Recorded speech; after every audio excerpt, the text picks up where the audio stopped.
Let's try this again. If you're out there, because I will not be able to know until someone says they can hear me.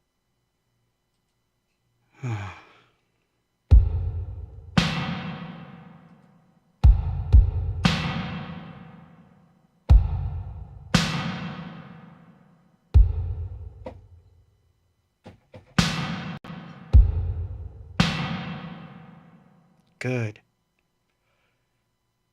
Let's see if we can start this over. Ah.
Okay, what's going on over there?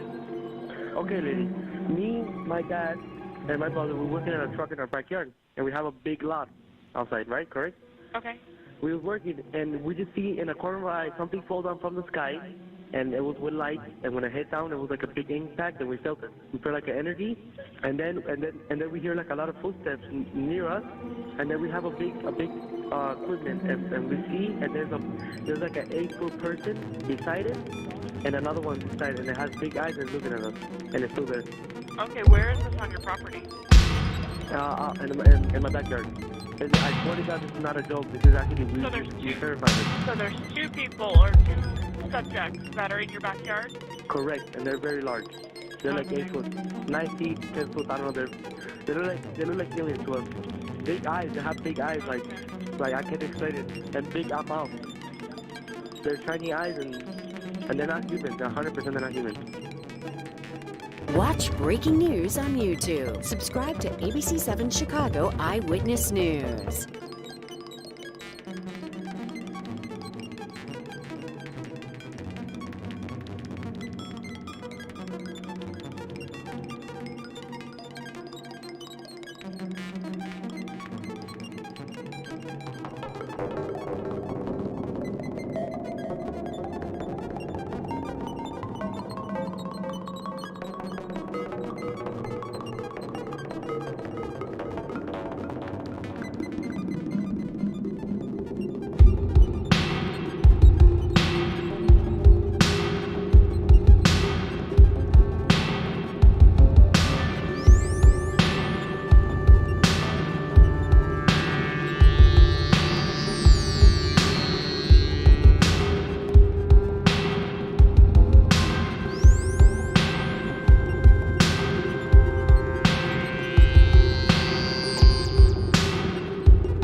Ah, crap. I'm giving up on this one. I'm just playing a song.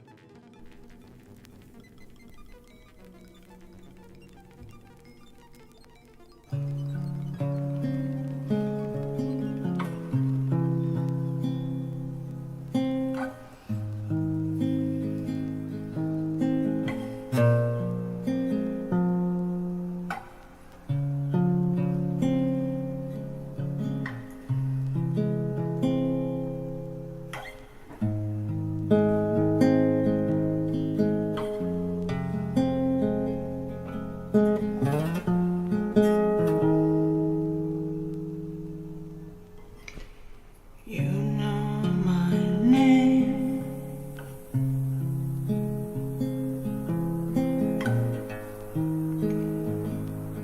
Look up the number.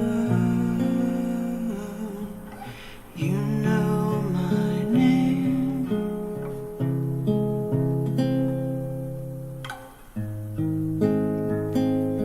Look up the number.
When I seek out and react to the secrets of love, it doesn't matter when open wounds of its loss makes everything start. It doesn't matter when all the bombs in my head go off all at once. It doesn't matter now.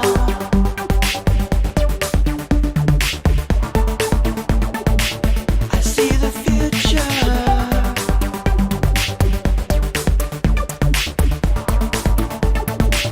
I'm moving forward. I can't explain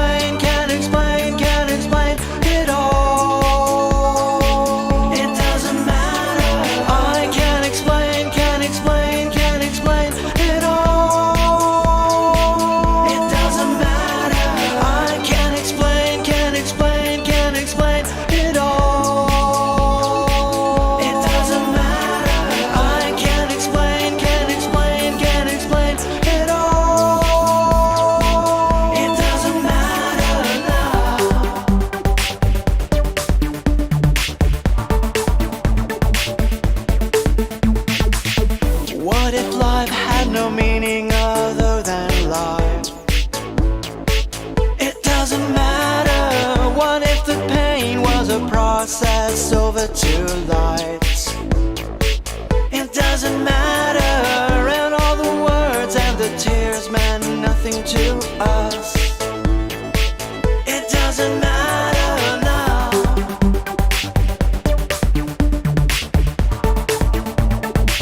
I see the future.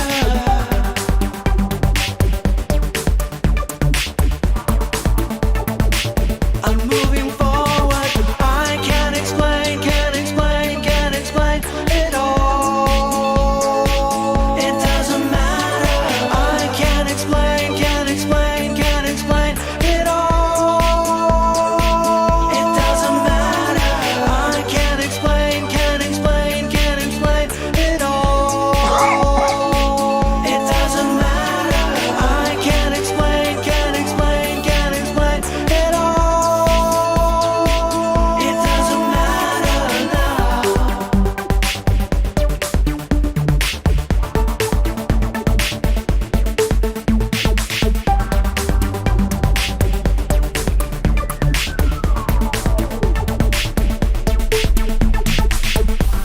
Life has the meaning that you give. Love's the binding force that sets it free. And this is all you need to know.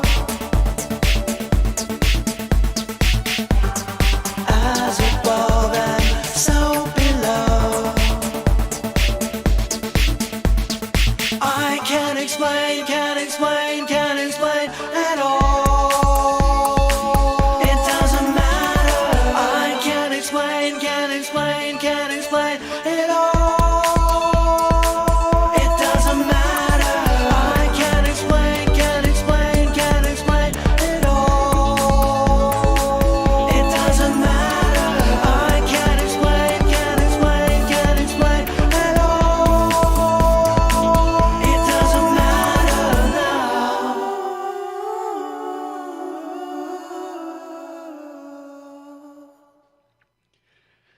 Oh boy. Welcome. I'm in the dark, and it's finally working. But I have no idea how much of the instrumental thing I was doing worked because I was having trouble. It did not want to seem to output as I was trying to mix two sources, and I didn't have any trouble prior to the stream. It all worked. But for some reason, when I brought the UFOs in, that was it. It decided to fake me out. So, well, you have to understand that you can't see it from here, but I don't know. Let's see if we can see it from a distance. No, that's not it. No. Yeah, there it is. So, I have all this stuff going live, which is always on, by the way, as well as this stuff on this side. My Mac, which is getting all the phone calls. And then I have the software that's streaming from several different cameras to only two basic outputs. It's a very complex situation to try to get a voice, all the synthesis, plus incoming calls, and 3 cameras all going at the same time. It's been really good, I must say, throughout the 3 years I've been doing this, and it's gotten so much better. But I think that I think something happened when I turned it on, and it kept saying that it wanted to update basically, and I was trying to figure that out. So anyway, welcome all of you. Thank you for being here. I am back from New York and just taking a breather, which is literally a breather, until I move out into South America for a couple gigs, then to come back. And well, let's just do the update. Dun, dun, dun, dun, dun. Let's do the updates. So, yeah, of course. That doesn't work either. Great. Let's see. Can we get the updates? Please, let's get the updates. This is either going to work or not. Phew. And it's not working, is it? Maybe. Oh, no. Those are my notes. Where is it? There. No, no, no. Those are my notes. Yeah, I don't want you seeing those. That's for me to get like ready for this damn thing and it's not working. Ah, this is upsetting. I'm like really upset right now because every time I try to do something, it feels like it's fighting me. Oh, yeah, that's what I want to see. Uh, that tiny little screen. Well, let's see. Maybe I can make it bigger and for tonight it'll work. I don't know. It better. Okay. That's about as good as it's gonna get. Everything's fucked up. But there's the shows. Okay. So yeah, I have Lima coming up on June 22nd. Friday, June 30th, I'm going back to Illinois to Berwyn. Yep, that was just announced. Friday, June 30th. On July 1st, I'm going to be in El Paso. And on July 13th, San Francisco. And yeah, if you want to support the channel, you can buy some merch. But anyway, that's all I've got as far as the updates go. Yeah, I'm in the Negaverse, Lalo. Man, this is so flippin' funny. So yeah. See, even the chat's like in black and white or something. That's crazy. I don't know. I don't know what's going on. And this one just wants to capture my notes, which is really weird. It's not like even supposed to do that, but oh well. So I guess we're in black and white for most of the night. I don't know. I don't know what's going on.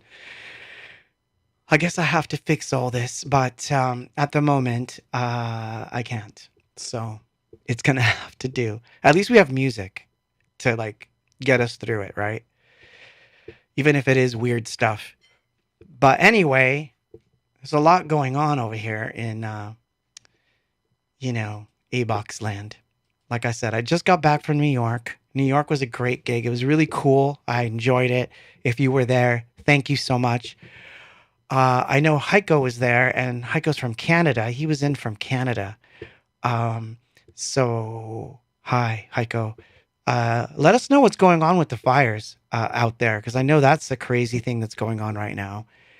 And I've been trying to follow news, but at the same time, it's been so difficult to follow any news because, like I said, I've been so busy that I've been just trying to get myself back and centered. And all that said, I've still been going crazy this week doing other things, art stuff, which I'm going to get into in a short bit because it's going to be a very techie sort of thing. But yes, I do have Lima and La Oroya coming up in 2 weeks. And then I'll be in the Chicago area, El Paso, and San Francisco. So yeah. So Heiko says pretty much, yeah, most of Upper Canada. Wow, that's crazy, man. Do they know what started it? Like, does anyone know what started it out there? Or is it like natural fires? What's going on? Insane. And yeah, it's just crazy stuff. Crazy stuff this week. So we're gonna get into it, and I will do my best to play some music that I had a playlist, but it's gone because I was still working on stuff as I started the stream. And usually I don't need to save the playlist because it's right in front of me. But in this case, I had to reboot the entire computer to do the stream, and I lost the playlist I had, and to look for it now would just be not good. So I pulled up an older one that I know I didn't play everything off of, but still, I have no idea. But So anyway, let's start with some updates on the book and all that stuff. So the book is officially shipping. It's already on its way here. I got a response today from the printers as well as the CDs. They're on their way here. That means they are going to arrive hopefully on time, which is between technically the 14th of this month, which means right before I leave for Lima. So we'll see how fast I can actually pack stuff. If not, it will be held off until June 23rd. But at least they're on their way. I know they are. The books are coming all the way from the UK, in case you wanted to know. I didn't even know that. I thought they were actually shipping from the US, but this particular batch is coming from the UK. But it's been shipped. The CDs have been shipped. They're already on their way. They could arrive as early as tomorrow, but of course, I have to put all this stuff together. So, Sea of Synth says, any more copies? Well, again, once I get this batch out, I will do a reorder and we will get another batch going. But I can't do that until this batch is. I want to make sure that QC, everything is perfect. So until I see these books, I'm not going to order anything else or do anything else because you never know. You know, I'm very confident with the printer and everything, so it's not like I'm in danger mode, but I want to be sure. So once they arrived and I've got my hands on them and I can show them, then we will begin the process of, you know, doing some other thing. So anyway, as far as the first bits, the first copies that are coming out, I will be signing all of them.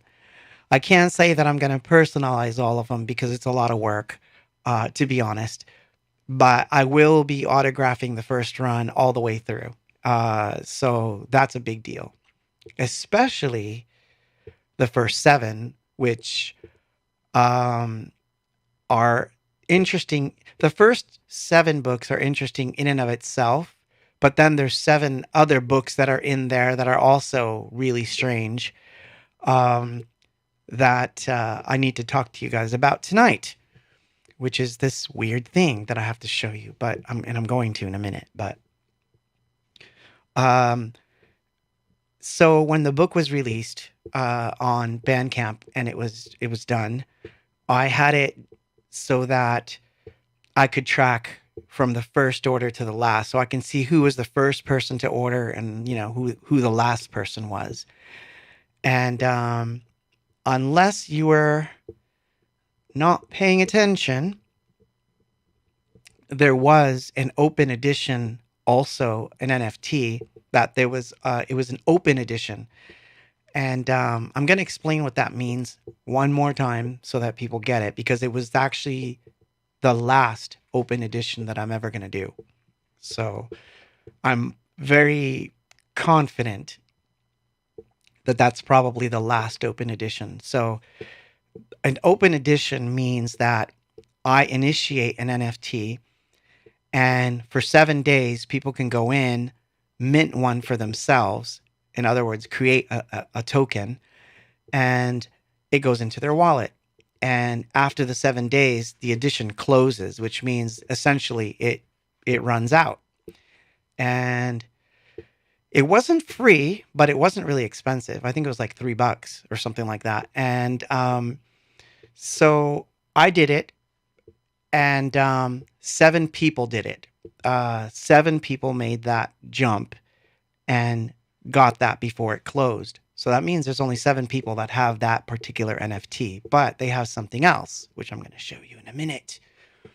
We're going to talk about NFCs, which stands for Near Field Communication. And let me show you what that looks like in this case. Wherever it is I put it. No! Where did I put it? Oh, it's right here. I don't want to lose this. I can't. If I lose this thing, the person will be really mad at me.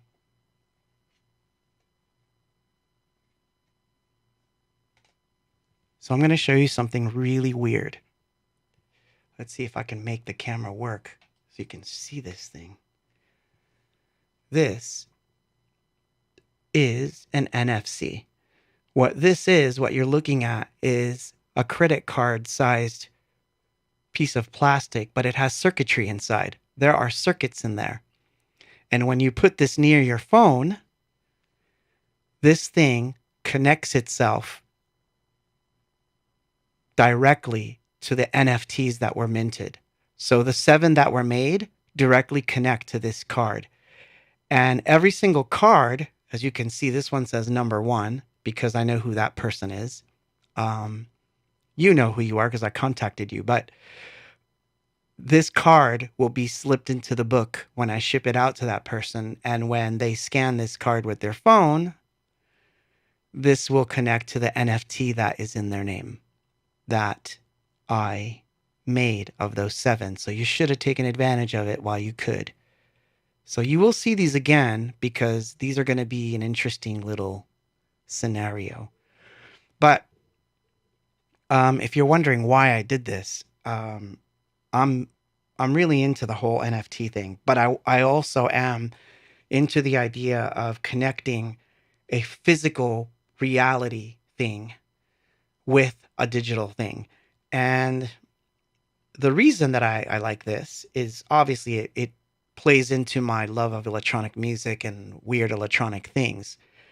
So it's hard to tell, but it's interesting to see the circuitry in there, knowing that this somehow connects. And it's not a QR code. I think it's much better than a QR code. QR codes, you have to scan them with a phone, and it's not the same as holding one of these. And it's definitely not like this one.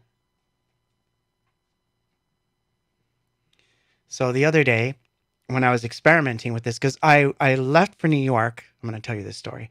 So I left, no, there are 7 of the NFC. Anyone who got, here, let me see if I can pull that thing up because I am getting too far ahead here. Let's see if I can pull it up. Yeah, there it is. So anyone that did the 4K version of the cover, not in black and white, because that's how our capture is working. It's so rad. It's just all glitchy tonight. But anyone who collected this, and as you can see, I can tell you who they are. There's 7 people, and they're right there. It's those 7 people. All 7 of these people, along with their books, right?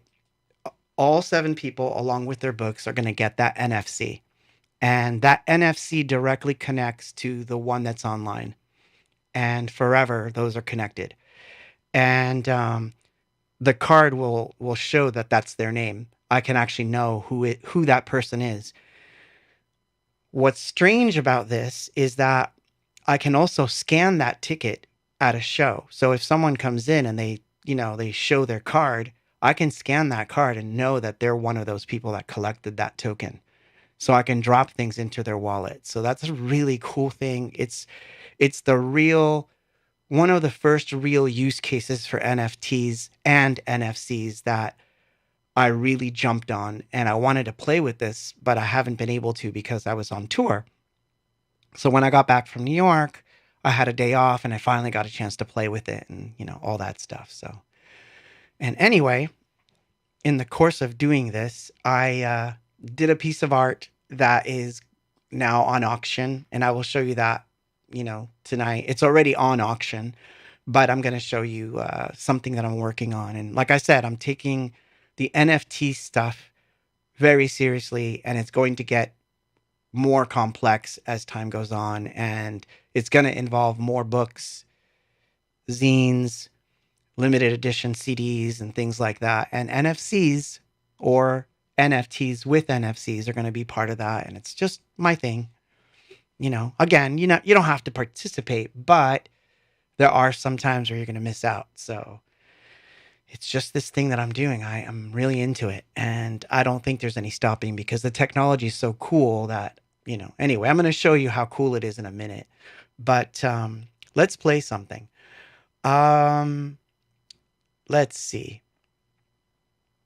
Well, I'm gonna have to like be picky choosy here because it's really strange how I pulled everything up. So let's play. Yeah, I'm gonna play a weird. I'm gonna just go weird on this one. So yeah, I'm gonna play a song and then I'll come back. Please stay. Please stay. Please stick around. But here's Please Stay, which is actually, I should mention, this is the last demo that we recorded in New Jersey. Like, I now know this because of the cassette it came from, and I kind of kept going back to the tape to look at other things that were on it, and I realized that this is actually the last demo that was recorded in New Jersey. So just so you know, but I've played it before, but I always liked it. So I'm just happy that I have this version of it. So please stay, stick around, and we'll come back and I'll keep talking about this weird stuff. And I'll look at your comments right now because somehow the chat turned off, but maybe we can get it back.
Ha! Please stay. Yeah, an old demo, but anyway, I've talked about it ad nauseum because I've played it a bunch of times now. Um, but it brings up an interesting subject too, because one of the things I'm going to do with some of these is I want to release the old Ascension tapes, and it was a lot longer than when we had a tape. Um, what determined what songs were on there actually had very little to do with the amount of songs we had.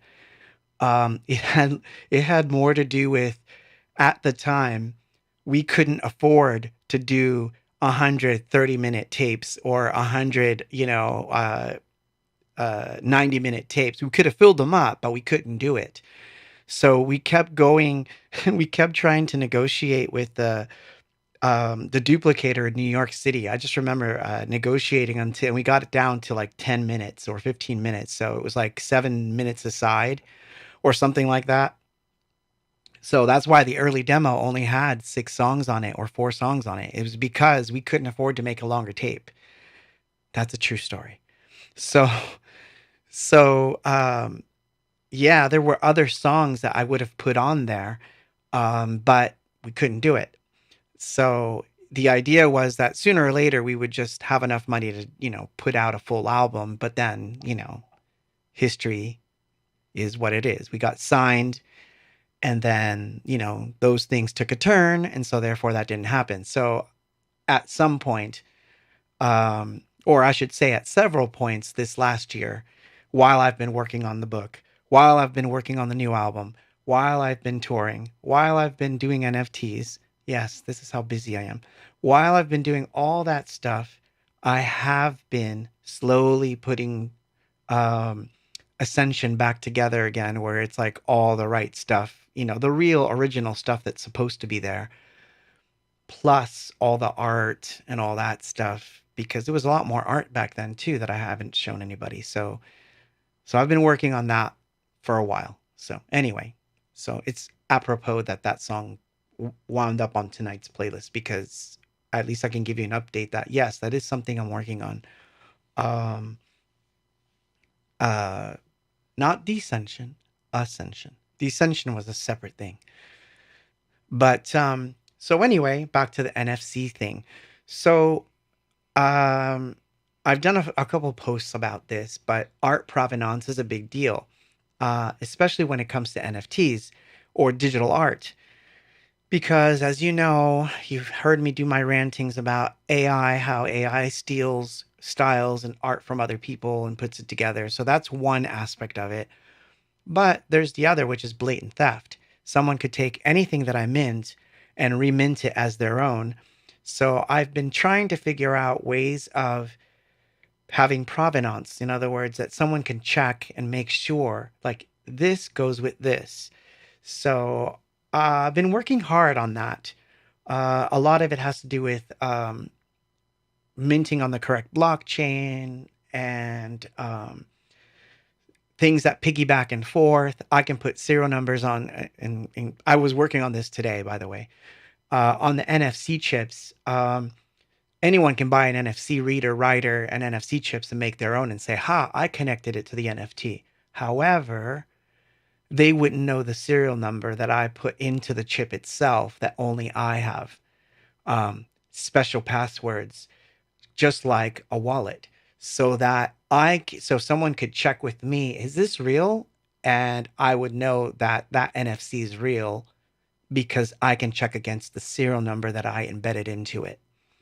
And that's something that if you get a reader or writer, you won't be able to see it because it's password protected. So therefore, it's a way of doing provenance. But all that aside, I want to tell you why I got into it.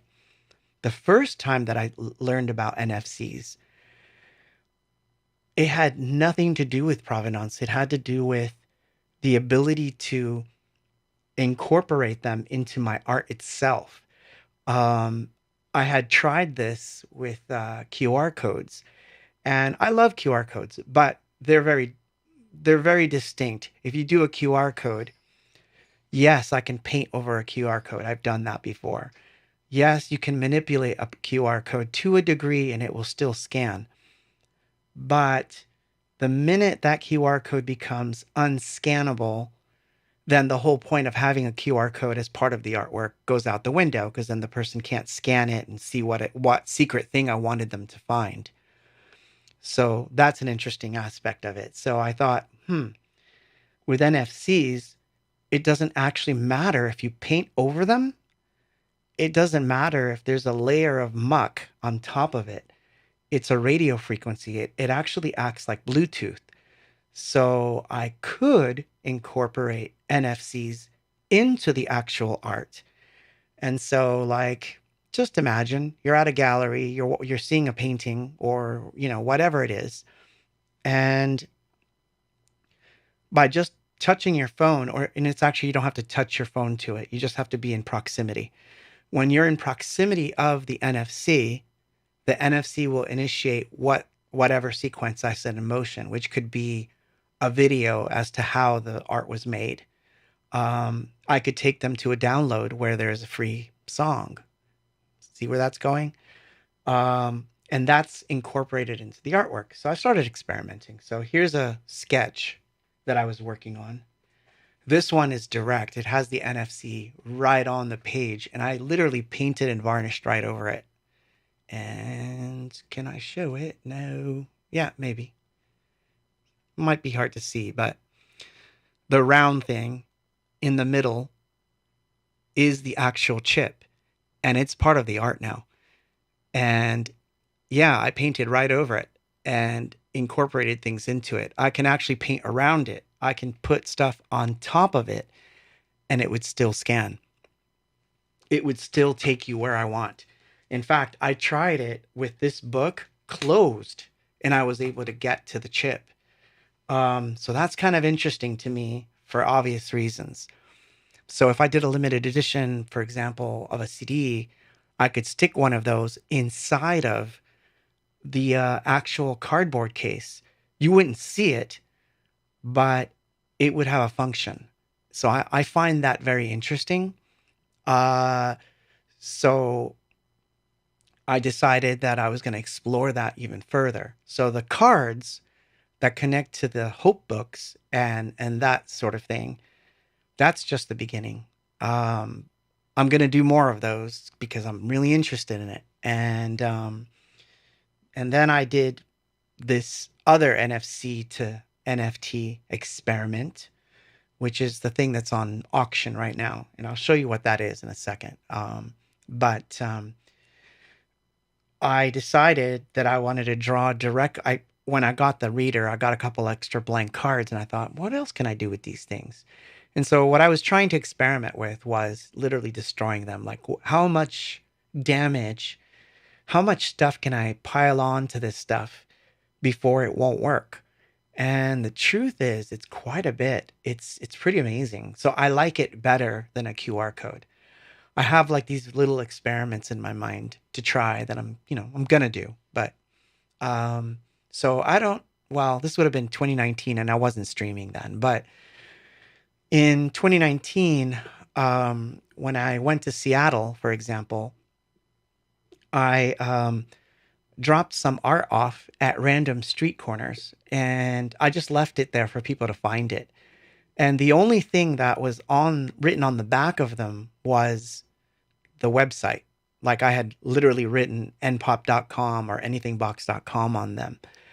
And I would show a picture of where I was, and I would say, I just dropped off a piece of art under this bridge. And then, hoping that someone would find it. Now, I'm sure some people found it, but they didn't go any further than, for example, maybe checking out the site, So I had no way of seeing like what happened with that art. So one of my experiments that I'm going to try is that if I put the NFC chip on it and the person scans it, well, sometimes they don't even have to scan it. That's the other beautiful part. Their phone just has to be in proximity, and it will just light up and play them a video. And in some cases, I can make it so that it sends me a text, which is interesting too. I tried that out and actually really worked, which was really bizarre. It literally sent me a text to my phone that says, "Hey, I found your NFT art." I was like, "Wow, it works." It actually sent me a text. So I was like, "This is crazy."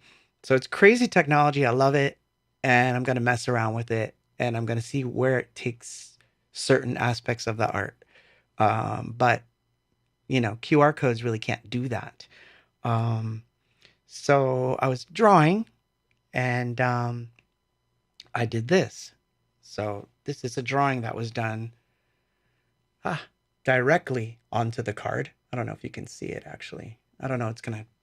Let's try a different camera because this one's always funky. It wants to be like everything's crazy tonight. It's all crazy. It's all gone mad. So here we go. I hope you can see that. Come on, camera, focus. It doesn't want to focus, but there's a drawing made on this card, and I signed the back. And this has been varnished. I actually varnished it because this was like liquid ink, and I did all kinds of crazy stuff to it, finger painting and with brushes and whatnot. And then I varnished the whole thing, and then I wanted to see if it worked, and it does work. This card right here connects to the NFT that's online. It directly connects to this. So when, here, let me copy this real quick. So I just put the link on there. Yeah, whoever collects this NFT, whoever wins this auction, which basically right now it looks like one person actually is so far the person that's going to get it. But what's going to happen is when that person wins the auction, I'm going to send them this card. So they will own the physical and they will own the digital. And there's another reason why I like this aspect of it. It's that sometimes digital art gets a bad rap because digital art in its very nature is a screen-based thing, and physical art usually has more value because there's a physical aspect to it. So what I wanted to do was create some sort of bridge so that if I do something that's digital and I do it, that somehow I can connect that to some physical aspect of my work. So whether that's a song, whether it's whatever it is, it's going to connect to that card. So yeah, I'm excited. This is the first piece that I ever made on a little card. But, I've been experimenting. So the other thing I did, I was working on art for the new album, and there's some sketches this is something I have to scan with my scanner because all these pieces are going to be part of something. And I decided to stick the NFC chip on the back of it. And what I was really testing was how far I can varnish it so that it would never come off. I wasn't really thinking about like the programming aspect of it, but it was pretty cool when I was sitting there at my desk and my computer just basically lit up that there was a card near it, and it was this thing. It was this art. So that means that it does work on proximity, and it's pretty far. It's not like a foot, but it's, if I get it about that close to like, something that has NFC ability, it will connect. So now I'm going to experiment like crazy. So it's fun. It's a fun thing. And anyway, that's my little rant on that subject. But yes, so I put the link in the comment, and it is under auction. Whoever wins it gets the card. And it's the first of many things.